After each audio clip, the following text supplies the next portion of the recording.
Hey, it's Soul with even more Dragonflight profession talk because I'll never shut up and I'm totally obsessed.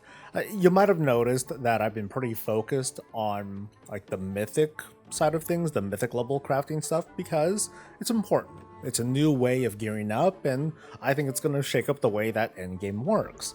Today, though, I want to both explain and speculate on the time gating involved with Dragonflight professions. There's a lot that I can share that'll help give you a sense of what you're walking into with your given profession, and there's also a lot that we don't know that's important to at least keep in mind.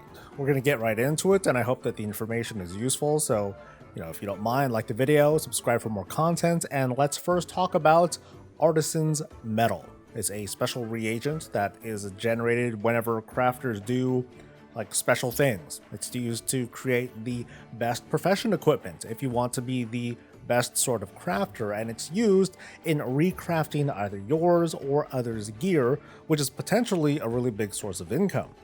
Now, as for how to get it, when you make an item for the first time, you get 5 of this metal.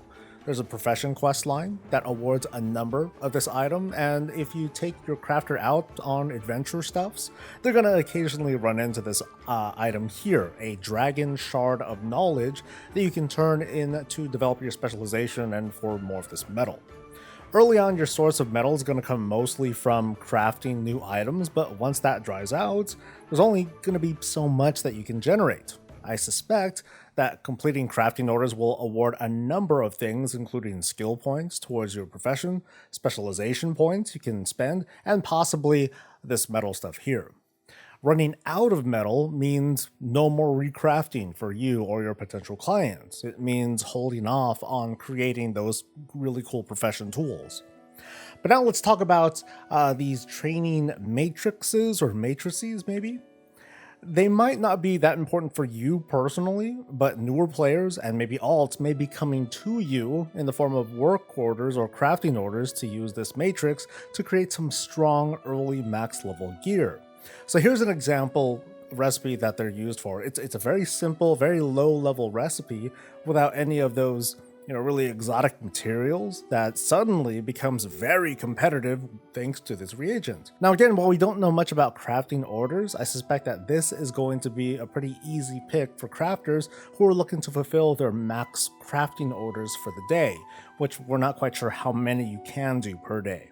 A few professions have skills that have a cooldown attached to them. They vary, and they can even be influenced by these specializations. A few examples include tailors, who have special cloth again that needs time between crafts. Alchemy's got transmutes, as well as separate researches for files and potions to learn more recipes. Now, these researches, they're a little bit different. Like, you can keep researching until you cause an accident, and then you incur this 4-hour cooldown. And that's actually less big of a deal than the fact that it costs Artisan's Metal to do this research. Now, this is also offset by the fact that alchemists only make trinkets for gear, and they're not likely to use a whole lot of metal as fast as their fellow gear crafters. Specializations themselves are going to be a long-term investment for the sake of crafting more items and gear and at higher quality. I mentioned that every new recipe crafted will generate a spec point for your profession, but eventually that's going to dry out. I also mentioned that being out in the field will award spec points from opening treasures and killing rares.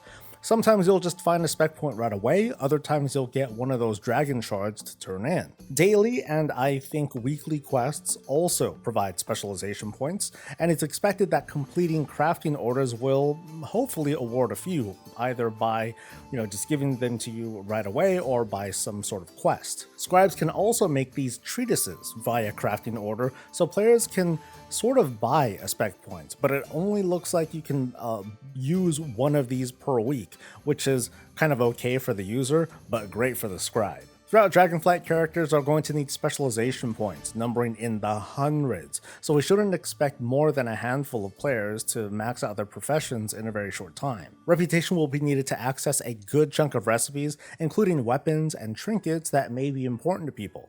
At the moment though, like I said, the flow of reputation isn't known. World quests have week-long cooldowns at the moment, and we're not sure if it's going to stay that way. Meanwhile, early on, there are these unlockable perks that let you find treasures and other items that you can turn in repeatedly for red. Renown unlocks are meant to be account-wide, but I've seen all these different conflicting reports over what has been purchasable account-wide and what has not. The only advice that I have to give would be to look for yourself. Look at the renown tracks in-game. They're all accessible from the minimap button or the reputation window. Then identify a recipe that you want to work for and concentrate on that. Whatever the case, working the reputations will have you zipping all over the Dragon Isles anyway, which will let you find all sorts of treasures and spec points and primal chaos. That's one of the few soulbound currencies that are needed to craft high-level gear. It's also used to create high-level cooldown pots, so for top players, it's going to be in their interest to go after primal chaos whenever the opportunity is there. The most tight controls on professions predictably involve the crafting of epic gear. The starting gear that you can use the matrix on, like that's great, but now we're getting into endgame territory. So we'll start with Sparks of Ingenuity, which is required to make any of these endgame items. I have some newer information to give in case no one's mentioned it before. These sparks start off as a quest reward that's given periodically, but we're not quite sure when they start or how frequently they're going to come. I suspect we won't see these quests until at least the week Season 1 of Dragonflight begins. I think this makes sense because this sort of item level isn't attainable from the gear that you get before Season 1 starts.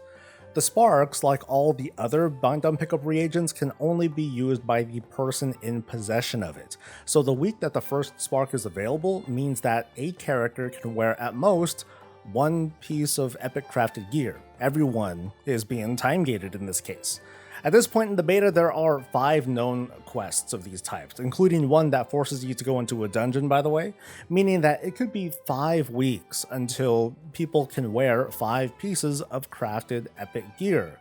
Although maybe it'll be 10 weeks if the quests come every other week. Or maybe it'll be some weird combination, 2 weeks and then 2 weeks and then 1 week and then 1 week and then 1 week, or, some sort of combination like that. Whatever the case though, by the end of it, everyone is going to have the opportunity to wear 5 pieces of gear, which sounds super lame. Like what if during the time period you crafted something only to have it be replaced like the next day? It's like, oh shoot, there goes one of them precious sparks. Beyond these 5 quests though, is a 6th quest. There's no indication when this quest will pop up, but it gives you a buff called Essence Detector. This gives a chance for a spark to drop from probably a rare, a world quest, or a world boss or something. I'm going to give some speculative feedback and say that the pacing of these sparks is probably going to be slower than what a lot of people want. Like, you remember Korthia? Remember how it took so long to get the reputation and the research, but we were still held back by renown for what felt like a month longer than what we would have wanted? I think this is going to be a big deal because considering player behavior, people are going to hesitate to use these items. It's like, oh man, should I make this piece of gear now or should I wait?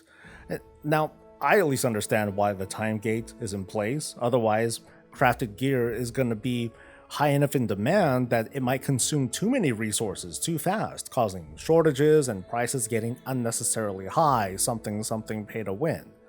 The last time-gated resources would be the primal infusions that raise item level.